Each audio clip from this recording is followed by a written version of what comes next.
Free Lunch for Pudgy by T.C. Benchley. April 9th, 1921. Halifax, Nova Scotia. The term wharf cat was never meant to be complimentary. However, to the starving children who haunted the fog-slick piers of Halifax, it was a title of survival.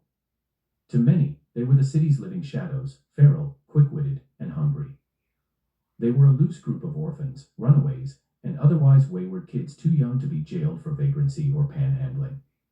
Those who had no homes made their homes in the hollows beneath the rotting broken wooden pallet crates, abandoned coal bunkers, and some even laid up for the night in the rusted guts of beached skiffs. They lived by the rule of the scavenger's tithe. If a crate of oranges cracked on the cobbles, little hands took their share. If a drunk was found sleeping on a bench, his pockets were lightened before his head hit the wooden slats. They were the first to notice when the tides began to pull too far out, and they were the first to hear the clicking of the bone-eyed gulls, but that's a different story. No, while the rest of Halifax looked at the horizon, the wharf cats looked at the cracks in the mud. At the time, there were countless hundreds, if not thousands, of little desperate wharf cats in the city and in the surrounding towns, slinking through the streets and wildly passing between the raindrops. Our story concerns 6 of them. Joey "Pudgy" Layton was the largest in stature of the group. Although he was more stocky than outright fat, he had a wide frame and a flat moon face which made him look much more rotund than he actually would have been without such uncomplimentary features. Many times, Pudgy acted as muscle in turf wars with other packs of wharf cats. Lucinda "Lou" Eiler was the closest they had to a leader. She was 9 years old with hair like tangled copper wire and eyes which often moved faster than a pickpocket's hands. Unlike her friends, she had a home and a family that she could go back to. However, her mother and father had other children to tend to. Although she allowed the details to remain fuzzy, she was still too young and too small to work, so chose to run with wharf cats than to stick home. The twins, Artie and Baz, were identical. They could speak to each other in a private language of whistles and clicks. They told their friends that they had run away from the circus where their father was a clown and their mother was an acrobat. So their story went, the ringmaster had wanted to feed them to the lion as part of a drunken after-hours circus where adults drank moonshine, watched naked women, saw the real freaks that they couldn't see during the day, blood sport, boxing, dog fights, and, yes, babies tossed into the jaws of wild animals. So their story went, a Negro clown took pity on them and helped them escape. The clown was shot to death by a railroad working cop when they had snuck on one of the CN trains which brought them to Nova Scotia.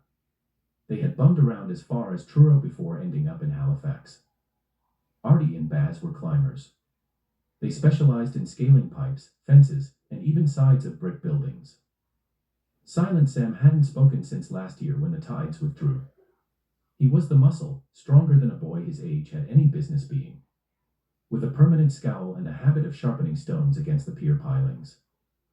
Many a time he and Pudgy fought alongside each other. The two of them held their own and often carried the group in bitter gang battles. Before Sam went silent, he and Pudgy were close, like brothers. Nowadays, Sam kept more to himself. Wounded. Some silences are deeper than other silences. Mickey "Rat" Tyson was the youngest of their crew at 5 years old. He was small enough to fit through a coal chute, but he was terrified of the dark. Not the night, but the dark. Whenever they ventured down an unlit alley or found an abandoned place to get out of the cold and the rainy nights. He had no home to go to. He knew to stick around Lou when he got scared.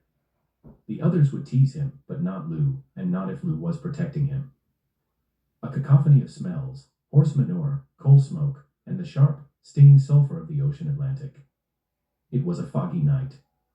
The cobblestone streets shimmered from the recent rain and drizzle. There was a chill in the air. The gang turned a corner onto Hollis Street. The air changed. It was thick, almost golden, and agonizingly sweet. Pudgy smelled it first, food. Carried forward by his nose, he was lured towards that smell, that delicious smell. "Stay close, Joey," Lucinda said. "Don't you smell it, Lou?" Joey whispered, his nose twitching. "It ain't kelp. It ain't coal. It's Christmas dinner." Christmas dinner. Most of them wouldn't know, but they'd be damned if that didn't sound pretty good right about now. The smell led them to a shop. A hanging wooden sign read, "Miller's Bakery and Deli." They huddled together in the shadow of a soot-stained brick wall, their faces illuminated by the warm, electric glow spilling from the shop's plate glass window. They stared. Inside was the color of butter, honey, and glistening roasted fatty hams and beefs. Pudgy Joey pressed his face so hard against the glass that his nose turned white. His stomach let out a groan so loud that Rat Mickey jumped. Lou stood back a bit, her arms crossed tight over her thin chest. She was trying to look tough, but her eyes were fixed on a tray of ham sandwiches, sliced thick with the mustard dripping off the edges. Artie and Baz, their faces pressed to the glass like Pudgy, were vibrating. Their eyes darted from the chocolate eclairs to the heavy loaves of sourdough. Mentally, they were calculating the weight of a theft that would never happen. Working out the logistics of such a caper, go in and sneak some salami in their pockets. Sure, but just the salami. Well, it all looked so good, it would need to be a smash and grab, just run and take an armload and run out. Silent Sam just stood and stared. He didn't move. The light from the window highlighted his face, the longing in his eyes. He was paying particular attention to a whole roasted chicken sitting under a heat lamp as if it were a holy relic from a lost civilization. Look at them, Joey whispered, his breath fogging the glass. The ones with the sugar on top. They look like little clouds. I bet if you bit one, you'd forget your own name. Artie and Baz exchanged a look. What an odd thing to say. Shut it, Pudgy, Lou snapped. Looking don't fill the pot. We haven't got 2 cents between us, and I heard Old Man Miller is mean as hell. We'll probably get it for your greasy lips on his window. Through the glass, they watched a wealthy woman in a fur-trimmed coat hand over a silver coin. The clerk, Old Man Miller, had a mustache that looked like a sleeping white caterpillar, wrapped 2 loaves of bread in clean white paper and tied them with a red string. They watched the red string. He's going to the back, Rat said. The clerk had indeed vanished into the kitchen to pull a fresh tray of ginger snaps from the oven. The shop was empty for a fleeting moment. The door was heavy oak, but the latch was old brass, the kind of latch a boy like Artie could trip with a bit of wire in 4 seconds flat. The smells inside intensified, a warm draft of cinnamon and yeast wafting through the cracks in the doorframe. To Joey, it felt like the bakery was breathing on him, inviting him in for a free lunch.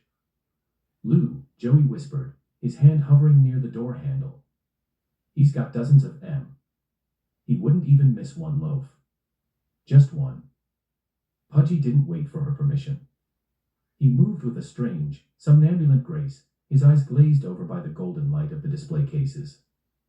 Pudgy, Joey, don't be a fool, Lucinda hissed, reaching for his collar, but she caught only a handful of cold Halifax air. You're too big to hide and too slow to run. You'll end up in lockup. I just want to see Lou, Joey murmured. His voice sounding far away, as if he were already halfway into a dream. I just want to be close enough to hear the crust crack. I won't touch nothing. I promise. The bell above the door gave a cheerful, silver clink. Before they knew it, Pudgy was opening the door and inside the shop. The rest of them had no choice but to retreat into the deep shadow of a brick alleyway across the street. The woman left the shop without even noticing Joey or his pals outside. They watched, 5 sets of hungry eyes peering over a stack of crates, while Pudgy Joey reached for the brass handle. When Joey stepped inside, the heat hit him first, a thick, humid wave of yeast and sugar that felt like a physical embrace.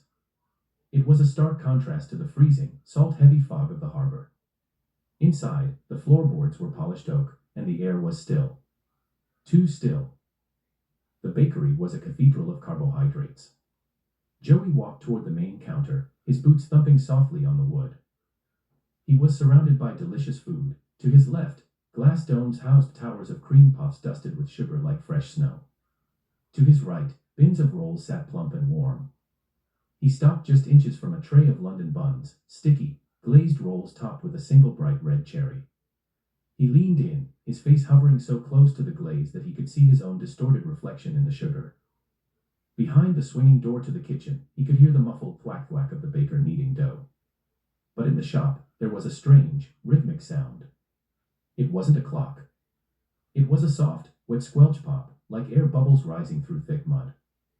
Outside, Lou was poised, her fingers gripped the edge of the windowsill. He's just standing there, she whispered. just staring gaga at that bun like She couldn't finish the thought, it was too dirty to say out loud. She might have said it for someone else, but not for Pudgy, her Pudgy. He's gonna do it, Rat whimpered. I can hear his stomach from here. It sounds like it's talking back to the bread. Inside, he reached out. He didn't grab. He didn't snatch. He simply extended a trembling, soot-stained finger and lightly, barely touching, pressed down on the center of a sourdough loaf. The crust gave way with a delicate, musical crunch. But instead of springing back, the bread stayed indented. And then, from the hole Joey's finger had made, a single, thin thread of white, calcified fiber twined upward, wrapping itself affectionately around his fingernail. Joey didn't pull away. He leaned closer, his mouth watering, a look of profound, terrifying peace washing over his face. He scarfed it down in just a few bites. His eyes were wide as he catalogued the impossible wealth of the display cases. To his left the sweets were arranged with the precision of jewels in a velvet box. The Napoleon slices, layers of flaky, butter-rich pastry stacked high with cool vanilla custard topped with a marbled glaze of chocolate and sugar that looked like frozen lightning. The bear claws, heavy, yeast-risen dough pockets bursting with almond paste, their toes tipped with sliced nuts and glistening with a honey wash. The cream horns, golden spirals of puff pastry, hollowed out and piped full of whipped cream so stiff and white it looked like a cloud caught in a cone. Further down the counter, the smell turned savory, sharp, salty, and primal. The meats, great hanging hams cured in maple and clove, rolls of pancetta tied with twine, and a massive roast of beef, its outer crust seasoned with cracked black pepper and garlic, weeping a rich, mahogany juice into a silver tray, coils of bratwurst and long, thin links of spicy summer sausage hung from brass hooks, their skins taut and snapping with the promise of fat and spice. Under a separate glass dome sat the cheeses, smelling of old earth and rich cream. Massive wheels and rounds of sharp, cloth-bound cheddar from the valley, wheels of creamy brie with rinds as white as the bone spires outside, and wedges of blue cheese, veined with a mold so vibrant it looked like a map of a hidden world. His gaze finally settled on a tray of petit fours. They were tiny, square cakes draped in pastel fondants, pink, mint green, and pale yellow, each one decorated with a single, hand-piped icing rose. They looked too perfect to eat, yet Joey's hand began to tremble. He's gonna get Artie whispered, his stomach giving a painful twist. He's gonna get a ham. Joey reached out toward the freshly sliced roast beef, his fingers hovering just a fraction of an inch from the glistening, peppered edge. The first bite was a slice of the peppered roast beef. It was cool, salty, and so rich that for a heartbeat, Joey's vision went white. The fat melted on his tongue like a prayer answered. But as the salt hit his throat, something inside Joey snapped. Without caution and with full abandon, Joey no longer looked out for the baker. He didn't look at the door. He lunged. He grabbed a handful of the sliced ham, stuffing it into his mouth in a blurred motion of soot-stained fingers. The sweetness of the maple glaze smeared across his cheeks. He didn't chew, he swallowed, his throat working convulsively to keep up with his hands. He turned to the Napoleon slices, smashing the delicate layers of custard and glaze into a sticky pulp as he shoved them into his face. The sugar hit his bloodstream like a lightning strike, turning his desperation into a fever. He knocked over a tray of ginger snaps, the cookies clattering like wooden coins across the floor, but he didn't care. He was hunched over a wheel of brie now, digging into the soft, white center with his bare hands, his breath coming in ragged, wet gasps. Suddenly, the swinging door to the kitchen opened. The swinging door didn't bang open. It was pushed back with a gentle creak. Out stepped a couple who looked like they had been baked from the very sourdough they sold. The man was stout with a silver mustache that curled like a pastry. The woman had flour-dusted cheeks and eyes that crinkled into warm, dowdy folds when she smiled. They didn't look at the mess or the shattered eclairs with anger. They looked at Joey with a profound, terrifyingly kind pity. "Oh, heavens, Arthur, look at this little sparrow," the woman cooed, wiping her hands on an apron that smelled of lavender and yeast. "You're famished, aren't you, dear? Scavenging in the cold for far too long." Now, Arthur said to the boy. His voice a deep, comforting rumble that seemed to vibrate the floorboards. "No need for the floor to be your plate. We have a special place for a boy with an appetite like yours." Before Joey could even wipe the custard from his chin, the men had whisked a small, round bistro table into the center of the shop. The woman laid down a cloth of pure, heavy linen.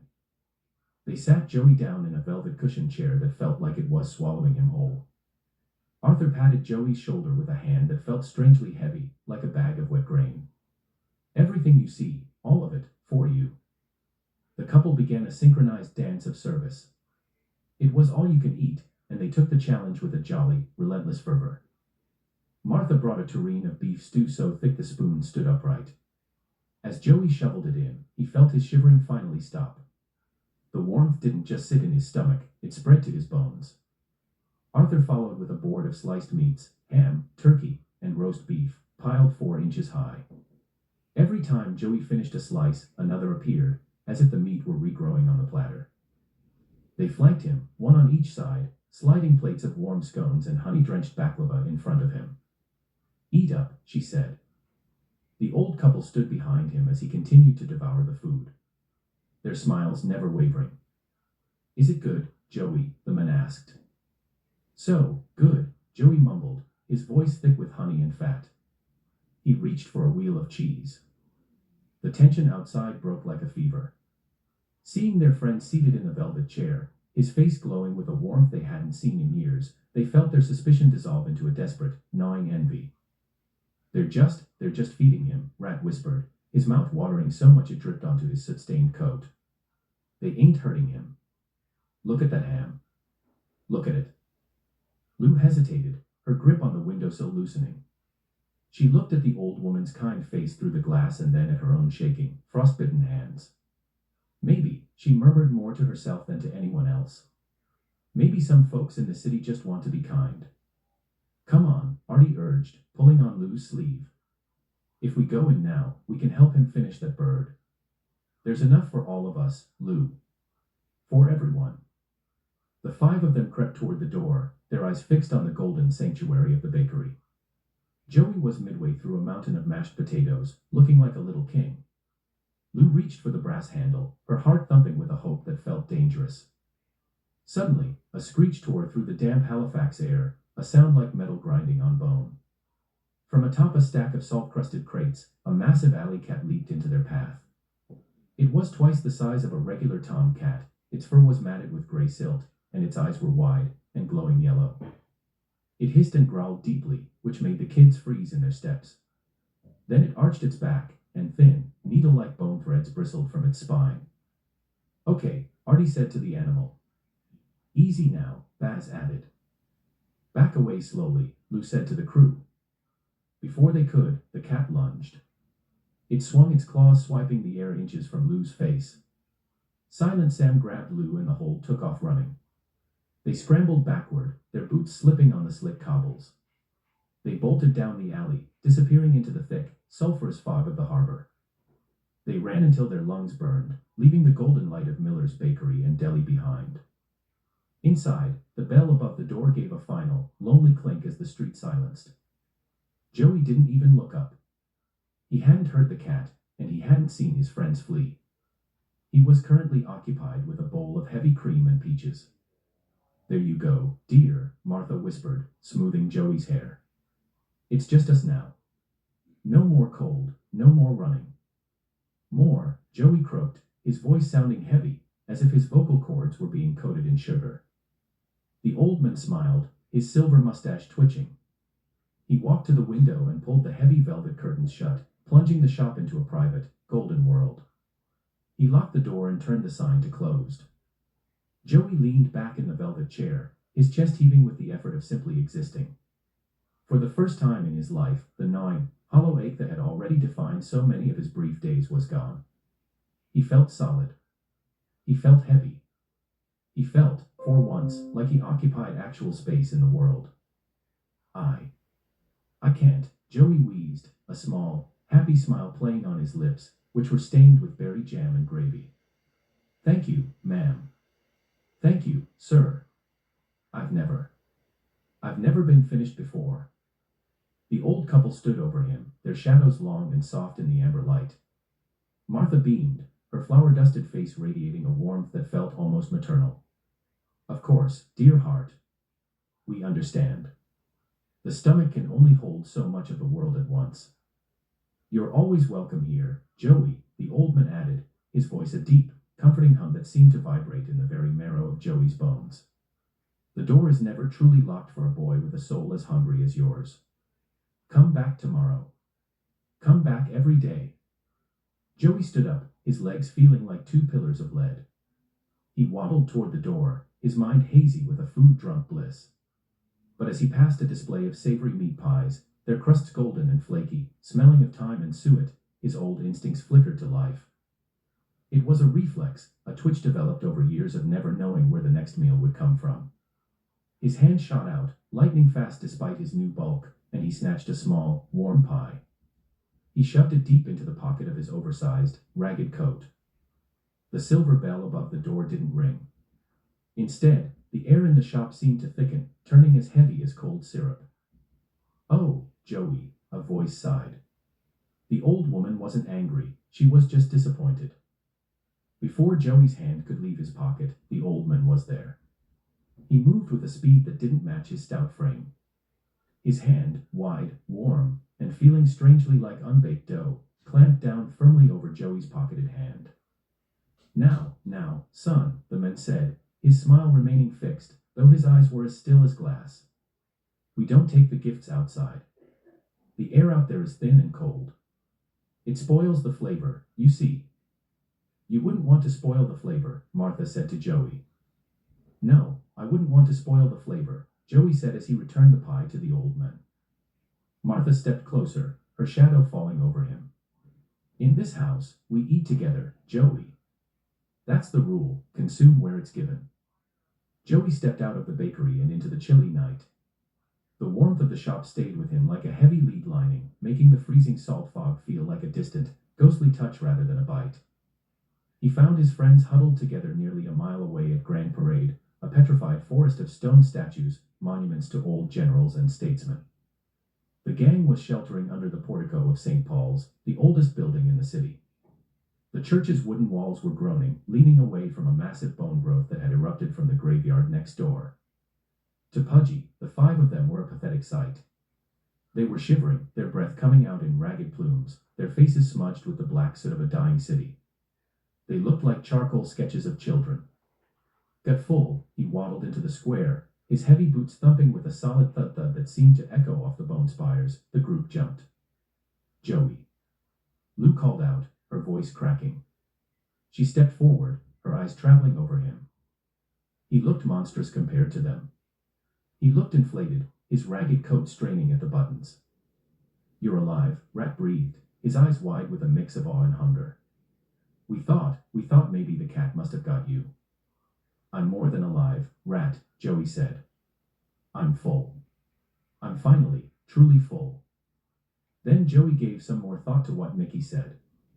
He asked them about the giant cat. They told him what happened. "You shouldn't have run," Joey said. "That cat was just a stray. You missed it. I've never seen anything like it. They sat me down like I was the mayor." He began to describe it, his hands tracing the shapes of the phantom feasts in the cold air. He told them about the steam rising from the beef stew, the way the butter had soaked through the rolls until they were heavy as gold, and the kindness of the old couple. They said there's plenty more. All of it's free. They want us there. We could all go. No more kelp soup, Lou. No more hunger. Rat licked his cracked lips, his eyes dancing with the reflected amber light from Joey's skin. Artie and Baz nodded in slow unison, their stomachs letting out a collective, desperate growl. But Lou wasn't moved. She stood with her back against a salt-encrusted granite pillar, her copper hair dampened by the mist. She looked at Joey, really looked at him, and she didn't see a boy who had been fed. She saw something that looked like a harvested crop. "Something's wrong, Joey," she whispered, her voice sharp as a razor. "People don't just give away, not like that, and even if they did, why would they give it all to you, to someone like us?" "Because they're good people, Lou," Joey said. "Why's everything gotta be a trap with you?" "It's not just that," she said. "You sound different. And look at your coat, it's stiff. Since when does a wool coat stand up on its own?" She reached out to touch his sleeve, but she pulled her hand back before making contact. The air around Joey felt dense, as if he were carrying a physical atmospheric pressure with him. "I'm going back tomorrow," Joey declared, his jaw setting with a new, heavy stubbornness. "I'm done with the cold. I'm done with being light enough for the wind to blow away. I'm going to be a part of something solid." The boys looked at Lou, then back at Joey. The promise of free food was pulling at them like a physical tide, dragging their hungry souls toward the golden light of Hollis Street. The next afternoon, the sun managed to burn a pale, sickly hole through the harbor mist, casting long, distorted shadows across the old burial ground on Barrington Street. They played pitch the copper with a flat stone and a crack in a tombstone, cheating shamelessly and calling each other every name in the Halifax docks. Joey laughed, and the sound was thick and rich, like a cello being played in a small room. But even as Joey laughed and traded barbs about Lou's face like a slapped mackerel, he felt the bakery calling to him. It wasn't a voice, it was a physical pull in his gut, a gravity that wanted to return to the velvet chair and the golden light. The laughter died away as the sun dipped behind Citadel Hill, and the gray, sulphurous chill of the harbor reclaimed the graveyard. For a few hours, they had forgotten they were starving, but as the shadows lengthened, the hollow in his stomach returned, that familiar, gnawing ache in the ribs that had oh so defined his life. He had always found that his hunger didn't gnaw, it pulled. It had always felt like a heavy stone sitting in his gut, demanding more weight to balance the scales. "Well, I think it's time," Joey said, standing up. The effort of his rising seemed to make the granite headstone he'd been leaning against groan. "The offer stands. I'm telling you, they're the kindest folks in the city. They won't turn you away." The boys had been eyeing Pudgy the day waiting for the invite. They didn't need a second invitation. Rat was already halfway to the graveyard gate, his eyes wild with the hope. The twins followed, their private whistles sounding like a hungry wind. Lou stayed back for a moment, adjusted her patched-up coat, and looked at the way Joey's footprints had left deep, crushed tracks in the frozen turf. "I don't like it," she muttered to silent Sam, who was lagging behind Joey and the boys. She continued, "Bread don't come for free, Sam. Not in a city, but I can't." She trailed off, unable to finish what she was trying to say. She knew what they knew about hunger. She followed too. They navigated through the downtown streets. They turned the corner onto Hollis Street again to the shop. The windows of Miller's Bakery and Deli were glowing with a warmth that seemed to cut through the growing fog. The scent hit them a block away, roast pork, cinnamon, and the thick, yeasty perfume of rising dough. Rat let out a small, whimpering sob of joy. To the group of them, even Lou, the shop looked even more inviting than the other night. Joey led the way, his hand reaching for the brass latch. "See," he whispered over his shoulder, his face bathed in the golden light. "They're waiting for us." Lou grabbed the back of Artie's coat, holding him back for just a second.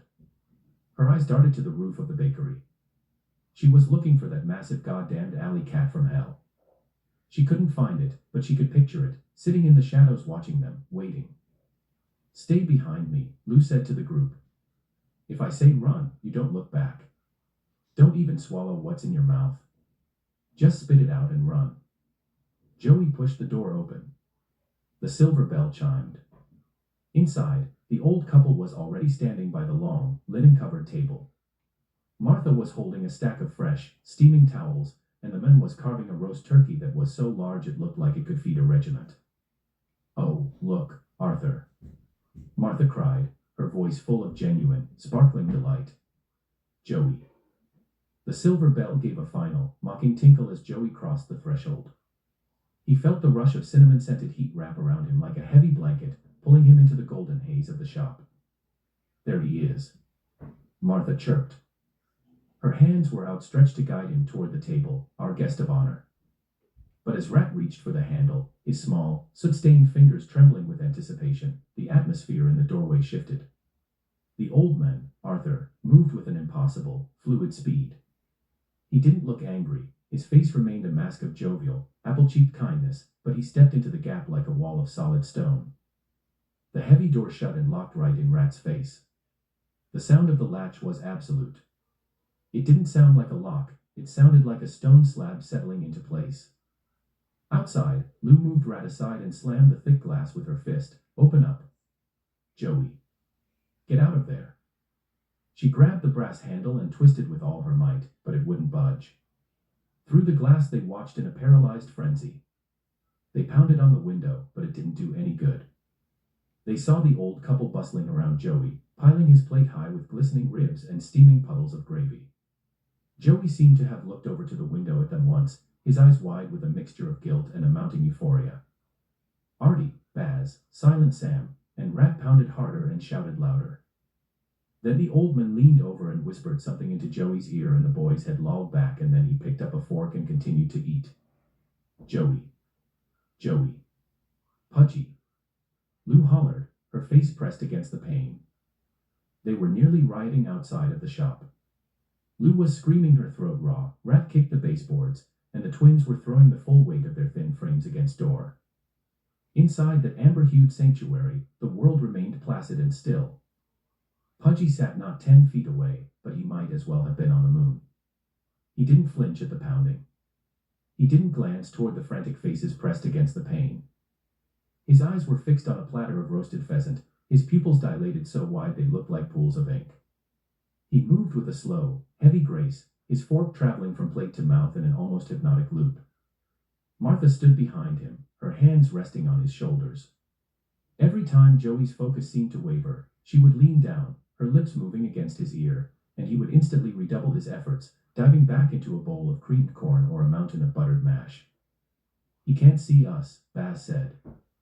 Can't hear us, Rat said. Artie grabbed a brick, but Lou stopped him before he could pitch it through the window. He hesitated and then tossed it down a dark alley where it clattered harmlessly. It's over, she said. As if on cue, Arthur walked over to the window. He didn't look out at the children staring at him through the window. Instead, he reached for the velvet curtain cord. With a polite, jolly nod to the empty air, he pulled it closed. The heavy fabric swung shut, snuffing out the view of the feast. The street was plunged back into the bruised purple twilight of the harbor at dusk. The only sound left was the low, vibrating purr of a perch somewhere above them. Selfish pig. Rat yelled, his voice cracking as he kicked the stone foundation of the shop. Sitting there like a stuffed turkey while we're out here freezing. He probably told M to lock us out so he wouldn't have to share. Artie spat, crossing his arms. Look at him. He's forgotten every scrap we ever shared with him. One whiff of roast beef and he's the pudgy prince of Hollis Street. Typical. Amidst their jeering, Lou stood perfectly still. She wasn't laughing. She wasn't even angry anymore. She stood with her forehead pressed against the cold glass, her breath creating a small, fading circle of fog. She remembered the way the old woman stroked Pudgy's hair with a hand that looked increasingly like polished ivory. She remembered the way Joey's eyes never blinked, fixed in a terrifying, blissful stare. Let's go, she said. The cold was a more persistent master than their resentment or their hunger. One by one, they drifted away from the curtained window down into the foggy streets. Their insults trailed off like dying embers. Lou turned around once, casting one final, mournful look at the shop before they vanished into the cold, smoky night. Joey was untroubled by, if not aware of, their departure. He was deep into a bowl of heavy rice pudding, the nutmeg and cream coating his tongue, when the periphery of his vision flickered. Through the half-open door of the pantry, a room that smelled of dry flour and ancient dust, a face appeared. She was a slip of a thing, perhaps no older than Lou, but her skin had the translucent, bluish tint of skimmed milk. Her hair was lank and dark, framing a face dominated by eyes sunken into deep, bruised-looking circles. She didn't look like she belonged in this world of golden butter and roasting meats. She looked like a ghost haunting a feast. She stared at Joey with a look of profound, silent recognition. Her lips moved, but no sound came out. Joey froze, a silver spoon halfway to his mouth. A jolt startled through him. He blinked, and in that second, the shadows in the pantry seemed to swallow her whole. The door was just a door again. There's that girl, Joey stammered, his voice thick and heavy. He looked at Arthur and Martha, who were hovering nearby with a fresh tray of almond tarts. The old couple exchanged a glance, a quick, needle-sharp look that vanished as quickly as it appeared, replaced by their usual doughy smiles. Little Audrey. Martha said, her voice dropping into a soft, performative hush. She reached out and smoothed a stray crumb from Joey's lapel. She's a dear, sweet thing, but so very sickly, our Audrey. She's a sickly girl. She can't come out to play, Joey, Arthur added. She needs her rest, Joey. Best not to disturb her dreams. Is she your daughter? Joey asked, trying to peer past them toward the dark hallway. Does she want some of this cake? There's plenty. Eat your tarts, Joey, Arthur said. His hand rested firmly on Joey's shoulder. The grip was heavy, like a lead weight pressing him back into the velvet. They're such fine tarts, aren't they? Martha urged, sliding a plate of golden, jam-filled pastries in front of him. And the roast beef is almost ready. The golden light of the shop seemed to pulse, and the memory of the pale girl began to blur and fade. It was such a trifling matter, he figured. Then he handled his fork, massaging and feeling the silver under his thumb and index finger. Oh yes, there were more pressing affairs than some sickly girl. The heavy door of the miller's shop swung open with a groan that sounded like a long-held breath finally being released. Joey stepped out onto the sidewalk, his boots striking the cobblestones with a dull, resonant thud. It was day. He had eaten all night and he wasn't even tired. Until tonight, Joey. Martha's voice drifted out from the closing door, sounding like a tinkling bell. Arthur added, remember, the door is always unlatched for those who know how to appreciate a good meal. The door closed. Joey stood alone on the corner of Hollis Street. He felt immensely solid, his coat straining at the seams. His pockets feeling as though they were filled with lead shot. He wasn't shivering. Remarkably, the cold didn't seem to know how to get through a full gut. Yes, Joey was alone. The street was empty. Silence. There were no echoing footsteps, no distant whistles, no sound of a marlinspike scraping against a brick wall. The city felt abandoned, as if the residents had all been tucked away in between the building bricks, as if there were blinking eyes looking up at him from under the cobblestone streets. The only movement was the slow, rhythmic pulsing of the white lichen on the street lamps. Lou. Joey called out. His voice didn't carry, it felt heavy, falling to the ground just a few feet away. Mickey. Artie. He began to walk, his pace slow and deliberate. Every step felt like he was treading through deep mud, even though the pavement was bone dry. He wondered where his friends had gone. As he turned toward the grand parade, Joey felt a strange, cold prickle at the back of his neck. He thought of the pale girl, Audrey, and her dark, sunken eyes. He thought of the way her lips had moved without sound. He reached into his pocket and touched it, just to confirm that that scrap was still there. He wandered for hours. He found them huddled in the skeletal remains of some busted-up lobster traps near the West Sackville shoreline. They were sheltering themselves from the biting Atlantic wind by a wall of calcified driftwood. There he is, Artie hissed, his voice trembling. The guest of honor. Joey negotiated over the loose pieces of smooth shale. He waddled into the center of their circle. The pieces of rocks cracked under his weight or skittered and clattered away from him. Where'd you go? You missed the best part, the dessert tray was the size of a wagon wheel. The boys stood up, their faces tight with a mixture of hunger and a sharp, jagged betrayal. Are you nuts? Joey laughed, though the sound was deep and heavy, like a stone rolling in a barrel. It's free food. The best in the city. Why didn't you come in? Why'd you just vanish? You should have come in and sat down. There was enough to feed the whole waterfront. Rat stepped forward, his fists clenched at his sides. Why didn't we come in? Are you cracked or deaf? We were pounding on the windows until our knuckles bled. We were screaming for you. What are you talking about? Joey blinked, his waxy brow furrowing. The door was wide open. I was just sitting there waiting for you to pull up a chair. That old fart blocked us. Bass shouted, his voice echoing off the salt-crusted walls. He stood in the way like a brick wall and slammed the door in our faces. He locked it, Joey. He locked us out in the cold while you sat there stuffing your face like a king. Joey shook his head. No. No, that's not right. Arthur and Martha, they're the kindest folks.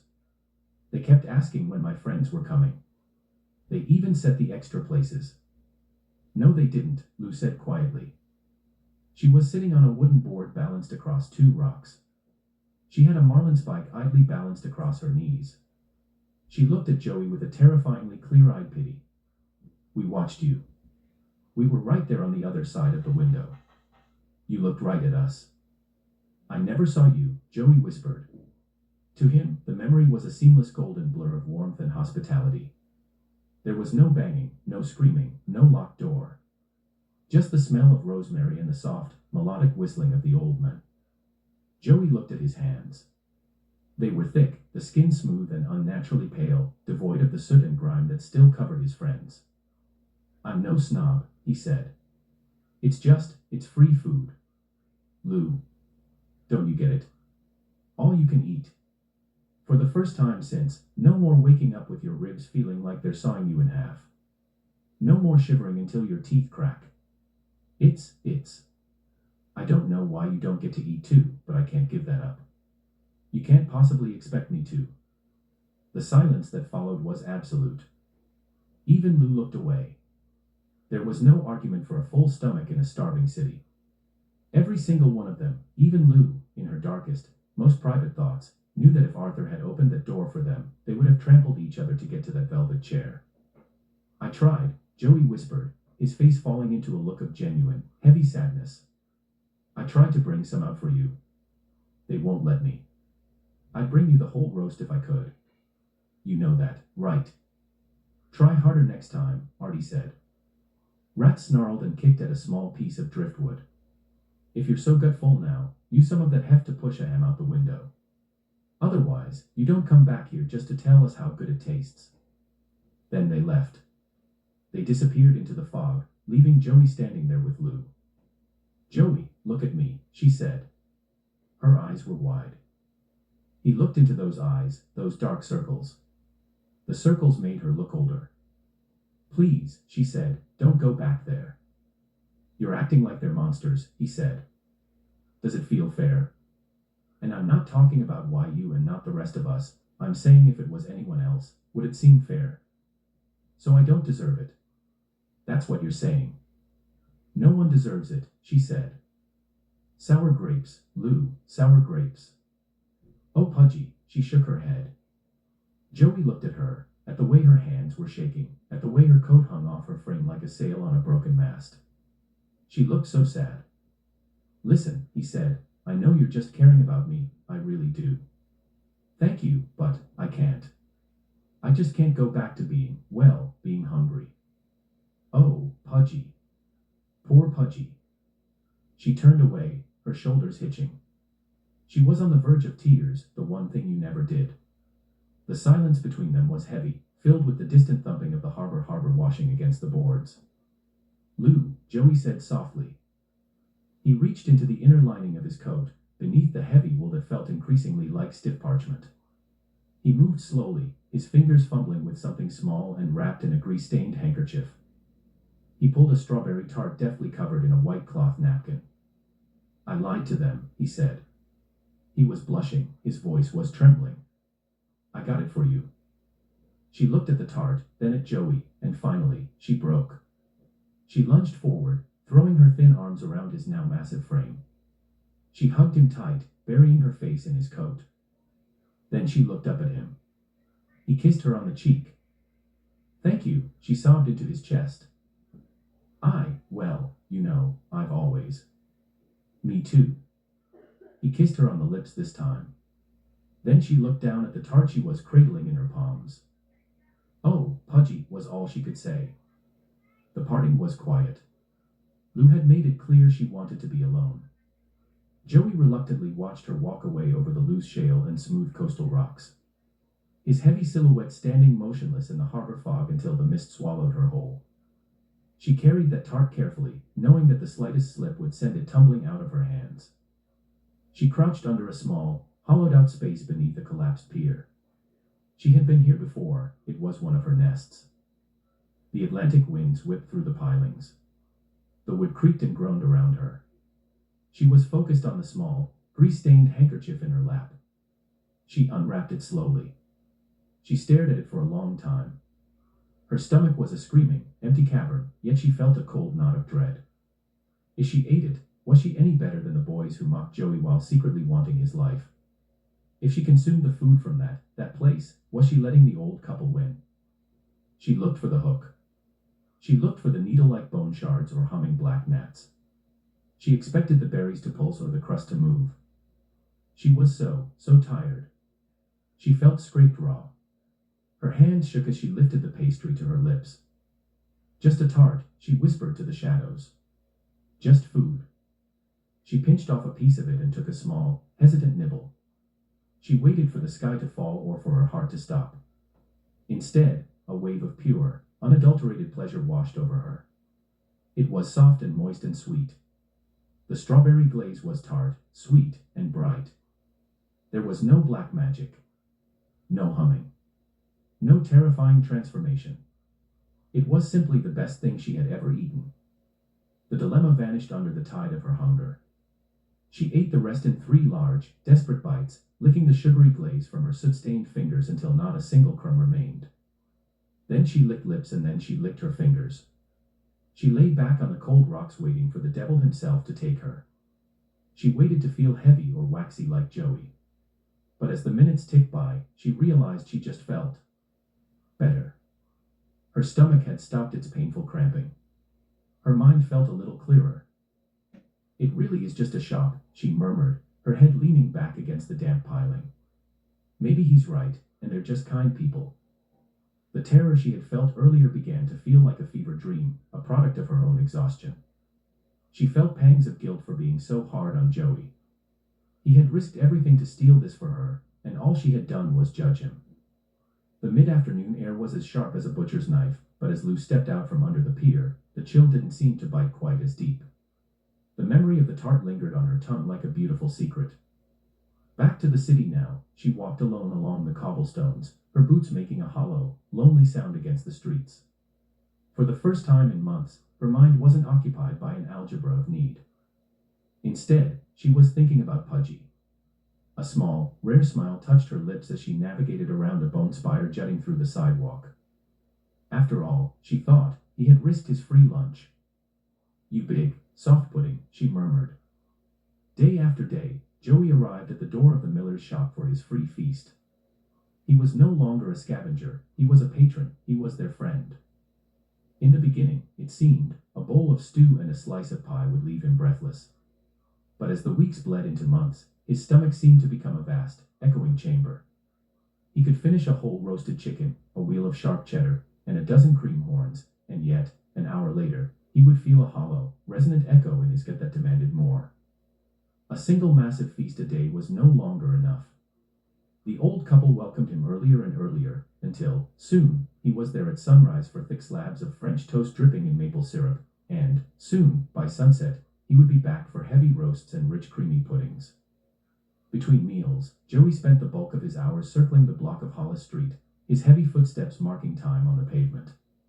He would walk in slow, deliberate loops, eyes fixed on the bakery windows, waiting for the first hint of an empty space in his belly so he could justify going back inside. Joey was no longer pudgy, he was massive. When he sat in his velvet chair, which had been reinforced with iron bands by Arthur, the very floorboards of the shop seemed to dip toward him, creating a shallow bowl in the architecture.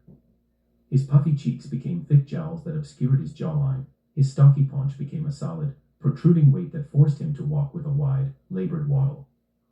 One afternoon, as Joey reached for a third helping of scalloped potatoes, the sound of a sharp rip echoed through the quiet shop. The shoulder of his old had finally given up the ghost, the threadbare wool splitting to reveal the waxy, overstretched skin beneath.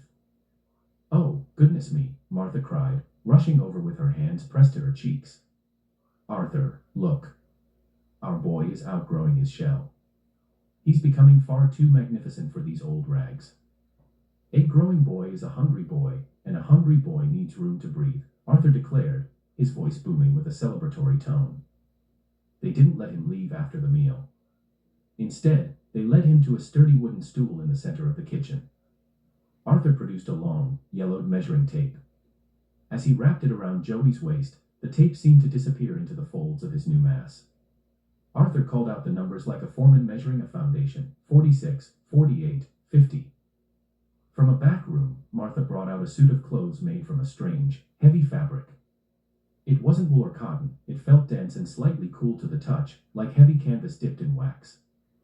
When Joey pulled the trousers on, they were comically large. The waist stood inches away from his skin, and the legs pulled around his heavy boots in thick, stiff folds.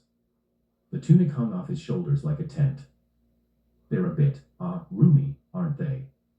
Joey said, his voice muffled by his thickening neck. He felt a rare moment of self-consciousness, looking down at the vast amount of empty fabric. Arthur stepped forward and clapped a massive, flowery hand on Joey's shoulder. The weight of the hand nearly sent Joey through the stool. "Don't you worry about that," Arthur said, his eyes twinkling with pride. "You're a boy with a grand destiny. You've got a lot of weight left to claim." "That's right," Martha added, smoothing the baggy sleeves with her pale, ivory fingers. "Think of it as a house you haven't moved into yet. You'll grow into them, Joey. You'll fill every single inch of that cloth. You'll be the most solid thing in all of Halifax." "Oh wow," Joey said. "Shucks, that's mighty swell of you." Then Joey looked at himself in the darkened window. In the baggy, oversized clothes, he looked like a child playing dress-up in a giant's wardrobe. But as he felt the familiar pull of the kitchen's warmth, he found himself nodding. He would grow into them. He would make sure of it. The light of the bakery seemed to thicken as the sun went down, turning the air the color of clarified butter. Joey sat perched on a heavy oak stool that Arthur had dragged into the center of the kitchen. It was the only seat in the house that didn't groan under his new, deliberate mass. "Steady now, Joey," Arthur said. The old man moved with a nimble, predatory grace, a yellowed measuring tape draped around his neck like a snake. "Arms out. There, like this, like a great bird of the Atlantic." Joey lifted his arms. The effort made his breath come in a short, wet whistle. He heard the final, pathetic pop of a button on his old shirt finally giving way. Arthur snapped the tape measure around Joey's chest. The fabric hissed as it slid over Joey's waxy skin. 52. Arthur called out. Martha, sitting in the corner with a ledger made of heavy, cream-colored parchment, scratched the number down with a quill. Arthur dropped to one knee, wrapping the tape around Joey's middle. 56. Expanding beautifully, Martha. He's taking to the suet like a foundation takes to the stone. The tape went around Joey's legs, which now looked like pillars of pale marble. Arthur's hands were cold, deathly cold, against Joey's heated skin. Martha stood up, draped in a heavy, stiff garment that looked like it had been cut from a ship's sail. She shook it out, and the sound it made wasn't a rustle, but a dull, metallic thud. "Here we are, dear," she cooed. She helped Joey slide into the tunic.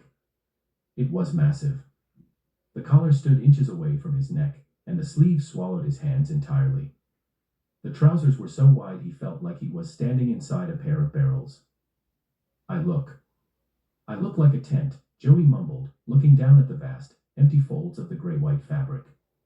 He felt small inside it, a tiny kernel inside a massive husk. Arthur stepped back, admiring his handiwork. He reached out and pinched a great, loose handful of the fabric at Joey's waist. "Are you sure?" "It is a bit baggy, sir," Joey said, his voice echoing strangely inside the stiff collar. "Maybe we should take it in." "Take it in." Arthur laughed, a deep, resonant sound that made the copper pots on the wall shimmer.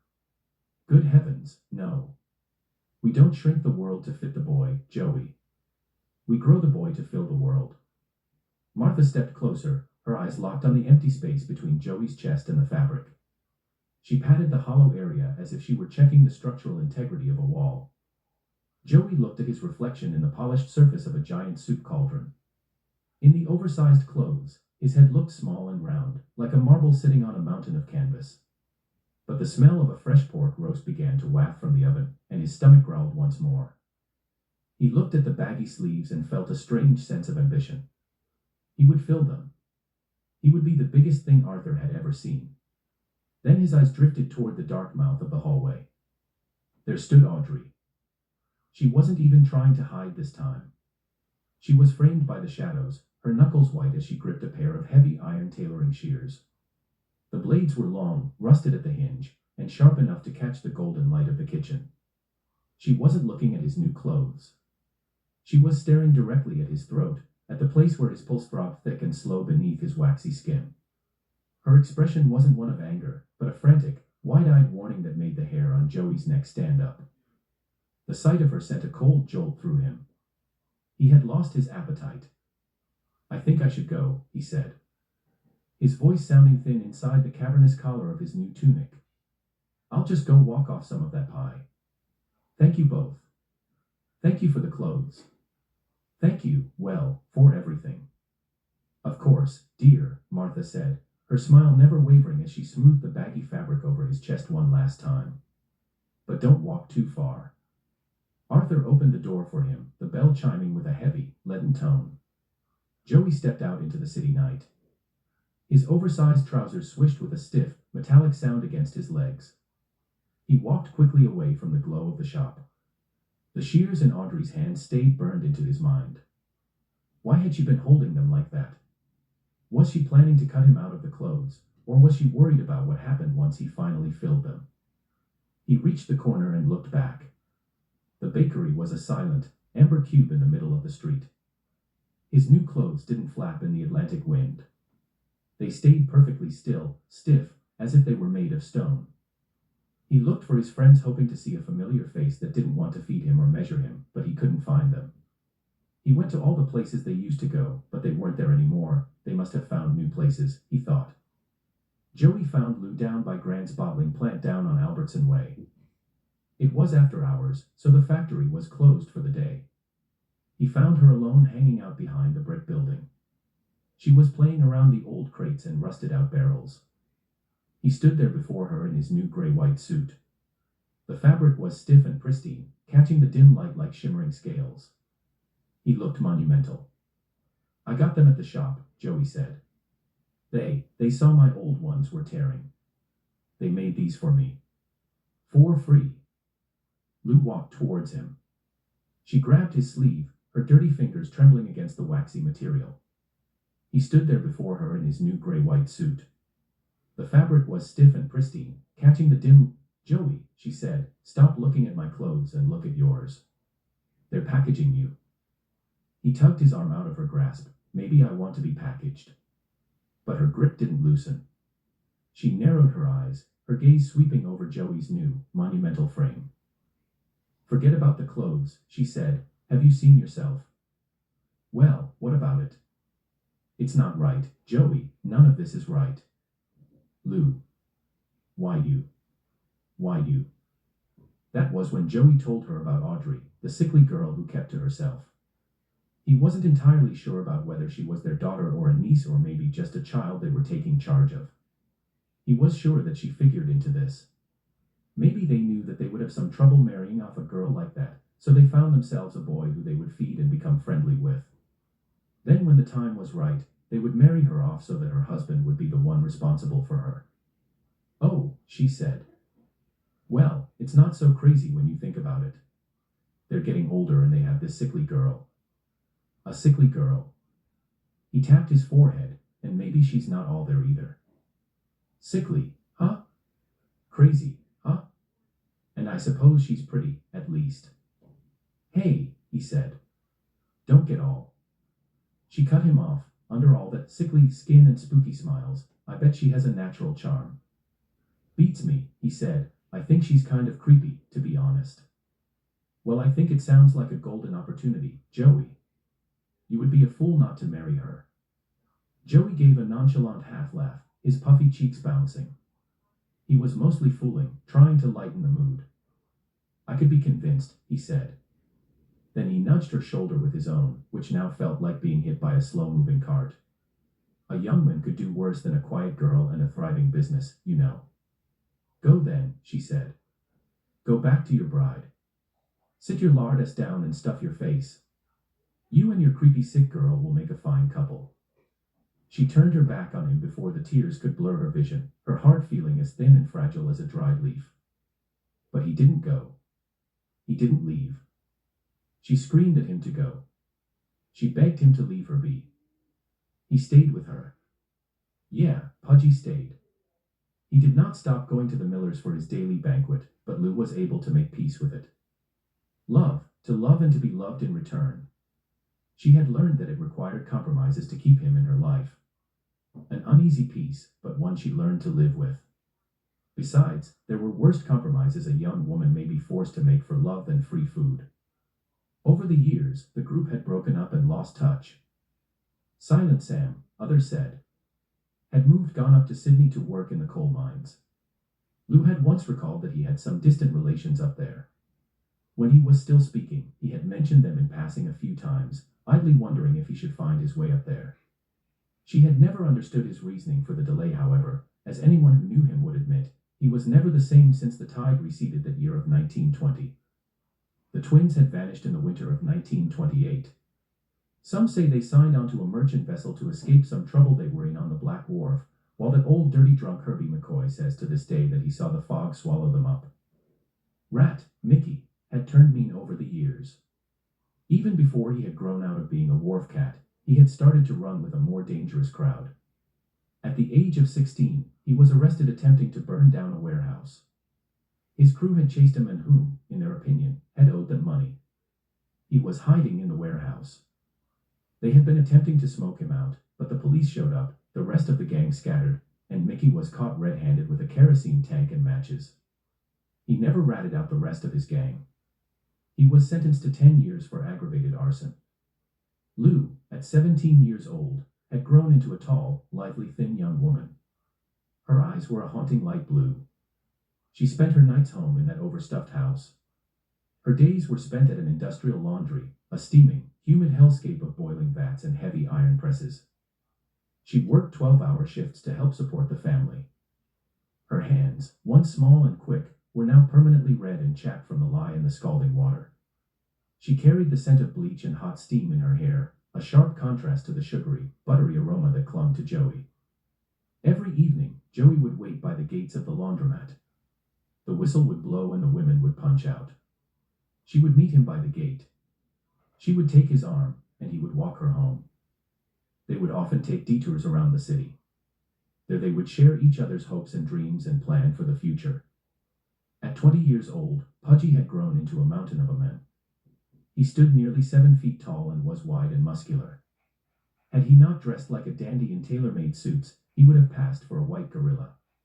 Women would often turn their heads as he went by. He had more than his share of offers, but, true to his childhood promises, he only had eyes for Lou. And so the ladies whispered and lamented. His heart remained tethered to the girl from the laundry. Despite the suits, Pudgy was not a gentleman or a man of means. Throughout the years, the Millers had provided him an extravagant wardrobe as well as his daily feast. However, he would perform odd jobs around town to cover his weekly board at the rooming house as well as small token gifts and meals to Lou. He would be the first to admit that it was a humble way to live, but at least he would not be broken by the toil which had broken so many others. As for his childhood thoughts on the Millers and Audrey, no such offer or proposal had come from the old couple. They had continued to welcome him to their shop at any hour whereby they had fed him and clothed him all these years. He really had no clue why they continued to feed him and, perhaps, he had become afraid to ask. It was as if he was worried that should he pry into the matter and compel them to really think about their affairs, they would realize that it really was a terrible investment feeding and clothing such a massive man for his entire life. On Sundays after church, weather permitting, Lou and Joey would often go for long walks along the boardwalk. On one particular Sunday, he had made his proposal. "We could do it, Lou," he said. He reached into his pocket and pulled out a small ring which he had saved up for nearly a year. "We could get a place. I can ask Arthur and Martha if they'd help us get started. If they don't, or if you want us to do it alone, then the devil with them. Just you and me." Lou looked at the ring, and then up at the men. She saw the handsomeness in his face, the kindness in his eyes. But then she looked at his waxy, pristine clothes and thought of the steam-scalded skin on her own arms. "I love you, Joey." "You know I do," she said, her voice catching. She didn't take the ring from his palms. "But look at us, you're stuck in a fantasy. You got a full belly freeloading and a pocket full of pennies for your troubles." "I do my part," he said. "I earn what I have, just the same as I earned that ring. It's not enough. You idle about. You've got no trade and you've got no future beyond the next meal. Can you imagine? I can't in good conscience be tied up with the grown ward of those people." She stepped closer, placing her thin, chapped hand over his massive, warm heart. My mother's sick, father struggles, and there's already a family to feed. I just can't marry a man with no prospects. I won't inflict that on them. You're not a serious man, Pudgy. You're just well-fed. Lou was all he could manage to say. She shook her head. Maybe I've been in a fantasy too, Pudgy. Maybe I need to be serious too. Don't say it, he said. Wait. Before you say anything you can't take back. Oh, Pudgy. No, I can't keep wasting my time, your time. I can change. I swear. You want a serious man? That ring, that's serious. You give me till tonight. You can give me that, right? Well, she said, I don't see how that would make much of a difference. Just a few hours, Lou. You can give me that much. You're going to talk to Scott Dayton about hiring you on. He pointed at her and smiled. That's an idea. She opened her arms and he knelt down for her embrace. They kissed. His heart ached. She had the most beautiful smile a man had ever saw. He walked her home peacefully, quietly. They were euphoric in bliss. When he was out of sight, he allowed himself to worry. He had nothing planned. She was going to leave him unless he could find gainful employment, within a few hours, on a Sunday, no less. Pudgy wandered aimlessly downtown. His mind was scattershot for ideas. Scott Dayton. Pudgy had burned his bridges with Scott when he socked Scott's brother Billy for getting axle grease on his pants. He would have socked Scott too, if Scott hadn't have ran fast into the office and locked the door. It was unclear if Pudgy was intentionally walking towards Hollis Street or if he was being lured towards it in his unconscious thoughts. Even as a young man, he had worked countless jobs for countless men, but they were all odd jobs for pocket change and nothing truly substantial, aside from Dayton shipping. He wondered what would happen if he allowed Scott and Billy a free punch each. Would they offer him that job in exchange for a beating? He figured he could live with that. Then, there it was. Miller's Bakery and Deli. He had been so lost in thought on his walk that he nearly walked face first into the glass door. He took a step back and opened the door. The little old man was behind the counter. He was kneading the dough for some pretzels. He didn't look up when Joey came into the shop. He didn't look up when Joey spoke. Arthur, Joey said, with all due respect, I am a desperate man, and, as grateful as I will always be to you and Martha, I think I might be done with our meals. I'm a man grown, and I want a man's life. It's love, it's Lou. She's going to leave me if I come back empty-handed. I need a man's wage. I need a position here, not as a guest anymore, but as a partner. Save for the hammering in Pudgy's chest, the shop went deathly quiet. Even the oven seemed to stop its breathing. Martha appeared in the doorway, her knitting needles frozen mid-stitch. A wage? She asked. A wage, dear. But don't we give you everything?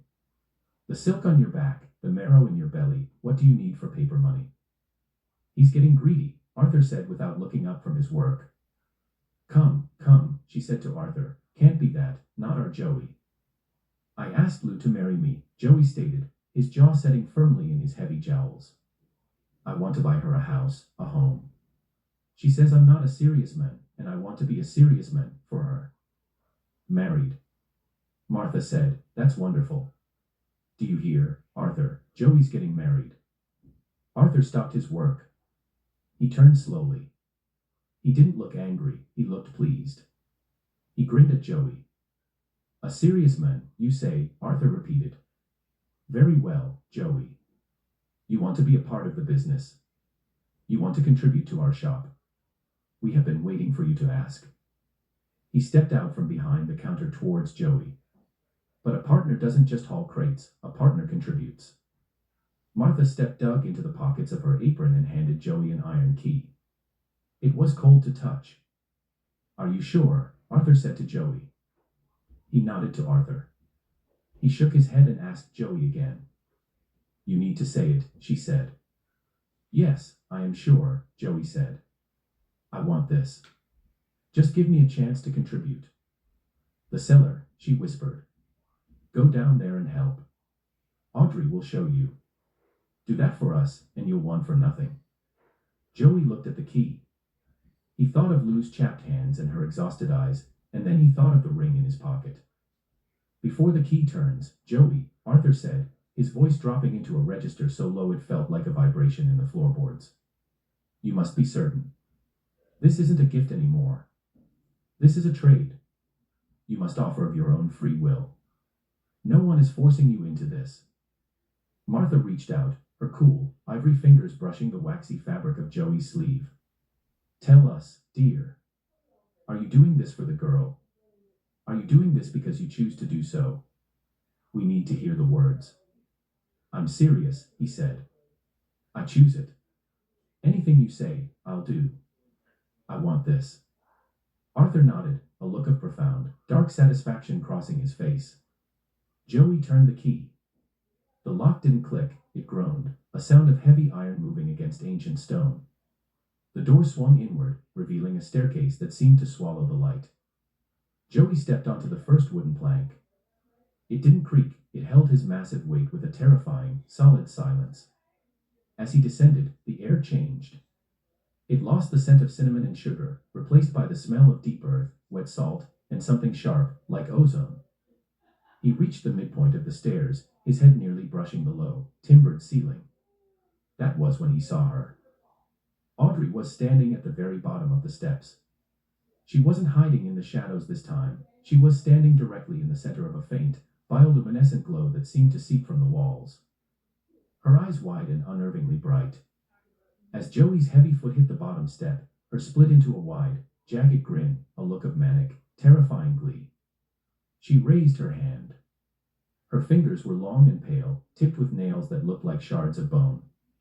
Slowly, deliberately, she drew her thumb across her throat in a sharp, slicing motion. She wasn't warning him anymore. She was celebrating. He continued down the last few stairs. As he reached that final step, a thin, silver flash, faster than the blink of a startled eye, darted across the space where his heavy jowls met his neck. It didn't hurt. There was no sting of a blade, no bite of steel. Instead, it felt like a sudden, refreshing draft of ocean air hitting his skin.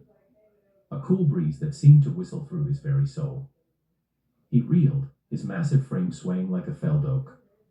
He turned his head and found himself staring into a face that made Audrey look halfway human. Standing behind him was a man, or the shell of one, with skin the color of glowing curdled milk. He had eyes that were nothing more than flat, black discs. He was holding a dripping razor with a blade so thin it was almost translucent, its edge shimmering with a faint, crimson dew. The man was grinning with the same manic joy as Audrey. Joey reached for the banister on the stairs to steady himself. With his other hand he touched his throat. He expected to feel the rough fabric of his collar, but his fingers met something hot, slick, and wet. It wasn't a sudden darkness. It was a terrifying rapid unfolding, blooming, of darkness. He tried to speak, to call out to Lou, but his tongue felt heavy and useless. He noticed a strange wetness under his chin. He wondered, with a fading, hazy confusion, why he couldn't stop drooling. Why saliva was pooling in his mouth, thick and constant. As his heart gave its final, frantic shudders, he felt a profound sense of lightness, as if the gravity of the room had suddenly vanished. He was floating. Yes, floating, he thought. Light as a feather. The weeks following Joey's disappearance were a blur for Lucinda. The closest she came to any relief from the dread and grief were her shifts at the industrial laundromat. She had followed up with the police on several occasions, but they seemed disinterested. There were no updates on the case, and on her third visit she was asked to fill out the missing persons form again. At the time the police were preoccupied with the goings-on at the Black Wharf, but she also had to face facts. Pudgy had no family and only one friend. Maybe it would have been different, she thought, if they had been married or even engaged, but as it stood, she was beginning to realize that in the eyes of the law, Pudgy was little more than a bum. There was no two ways about it. He was a bum, most likely a drunkard or worse, just a jobless free-floating day laborer with no real connections to anything or anyone. And the more she persisted with them, the more she was just embarrassing herself. She had to face facts. There was no real investment in finding him. Still, she had one lead at least, the miller's shop. We checked the place out, Miss Eiler, the sergeant told her.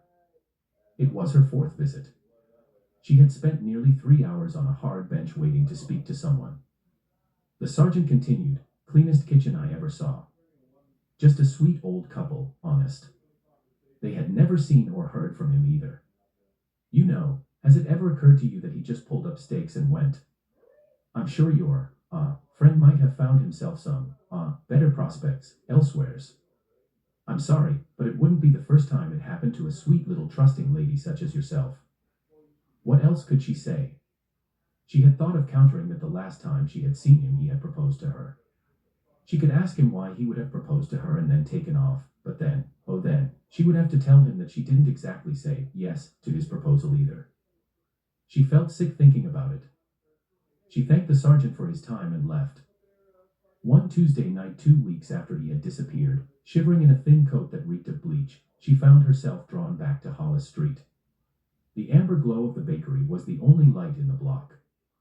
That's when she saw him. He was standing by a darkened alley off to the side of the shop. His massive silhouette was unmistakable. "Joey," she shouted. Her voice cracked, pierced the night. "Joey, it's Lou." "Stop." He moved away with a horrifying jerkiness. His head hung low, chin pressed against his chest. She could tell something was wrong with her Pudgy. He was sick or something. "Joey, please." She bolted across the street towards him. He finally looked towards her. She could almost make out his face. His eyes were flat and glazed, shimmering with the same dull, waxy light as if they were storefront windows. She saw no recognition nor even life in those eyes, save for a profound sadness that took her aback. "Wait for me," she said. But he moved with a sudden, unnatural speed. It wasn't a run, but more of a shamble, but he receded into the shadows rapidly. By the time she made it across the street, he had already disappeared around the side. She rounded the edge of the building, expecting to see his massive frame retreating down the lane. There was nothing.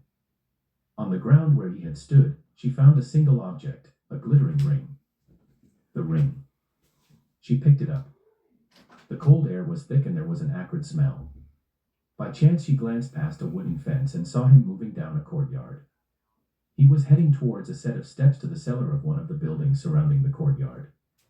She opened the wooden fence door and chased him. "Joey," she said, "where have you been?" "I've been to the police, I've been to Dayton's, I've been everywhere. Look at me. I've been worried sick." Sweat rolled off her brow and stung her eyes. Winded from running, she was breathing in ragged gasps. Joey remained a motionless shadowy lump at the bottom of the steps. "Little sister," he mumbled. His voice was thick and wet, sounding as if his mouth were filled with marbles or heavy syrup. "Little laundry sister." She started down the stairs slowly, cautiously. "What's wrong? What did they do?" "Little sister," he mumbled again. Suddenly, the muffled quality of his voice vanished. The voice was clear, unbearably clear, and it wasn't Joey's. "Are you sure, Lucinda?" the voice said. "Are you really, truly sure you want to be here?" Lou's foot faltered on the last step. Her head was swimming. The men hunched over there looked like Joey, but that wasn't Joey. Just tell me what happened," she whispered, her voice trembling. She leaned forward, and in the dim light of the night sky she caught sight of his face. A scream died in her throat. The thing that wore Joey's face looked up at her, its eyes peering out from deep, sagging pits of flesh. "You want to know what happened," the voice spoke, and yet his lips barely moved. "Are you asking, of your own free will, Lou? You want to know my business, little sister? You want to become part of the business?" Lou hit the bottom step, her lungs burning. Sweat tracked lines through the soot on her forehead, and her chest heaved under her thin coat. "Are you sure?" the voice boomed from the darkness. "Are you really, truly sure you want to be here?" She recoiled, her heel catching on the edge of the bottom step. The sheer, unnatural volume of it made her head swim. "Joey, please, you're scaring me. Just tell me what happened." The figure leaned forward into the faint, sickly light of the moon. Her breath stopped. The man she loved was melting. His skin wasn't skin anymore. It hung from his skull in heavy, wet folds, sagging like a baggy wool blanket. His face didn't have features so much as it had drifts. His jowls pulled down toward his collarbones in thick, waxy bags. His eyes were deep, dark pits at the bottom of sagging craters of flesh. His jowls didn't just droop, they pulled toward his chest. He looked like a man who had been hollowed out, leaving only a loose, oversized suit of skin. His lips didn't move.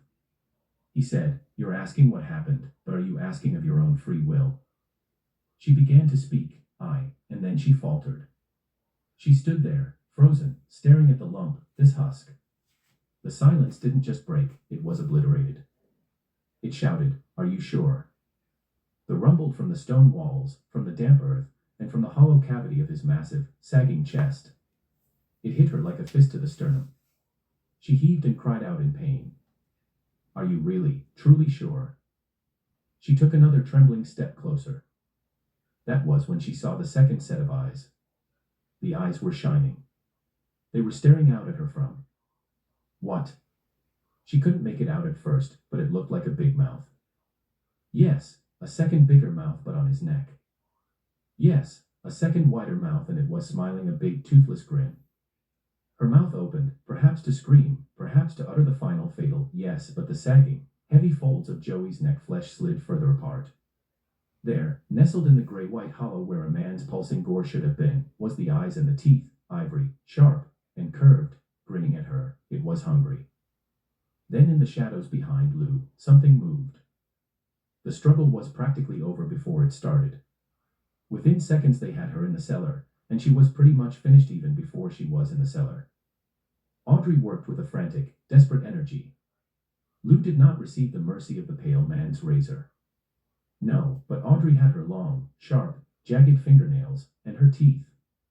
She worked quickly, if not desperately, on Lou's skin, kneading like a fresh hunk of dough, and the blood poured out of Lou's lumps of flesh, and the blood soaked Audrey's hands and made her fingers slippery and sticky and delicious. Lucinda's screams were brief and futile. She moaned a little after but didn't give anyone any more trouble, and soon it was over. One day Miller's bakery and deli did not open. It stood there on Hollis Street with its closed sign permanently hanging in the window. People passed by, and perhaps the occasional regular customer halted or glanced at the sign as they passed by the shop on their way. Without explanation, the shop remained closed. Arthur and Martha were never seen again. Then, over the next few months, sometime in the middle of the night, brown butcher paper was placed over the windows. It had caught the attention of the disinterested few who still cared enough about the business to notice such changes, but for the most part, the idle business had long since receded into the background of the street and was all but invisible. Years went by with the business closed.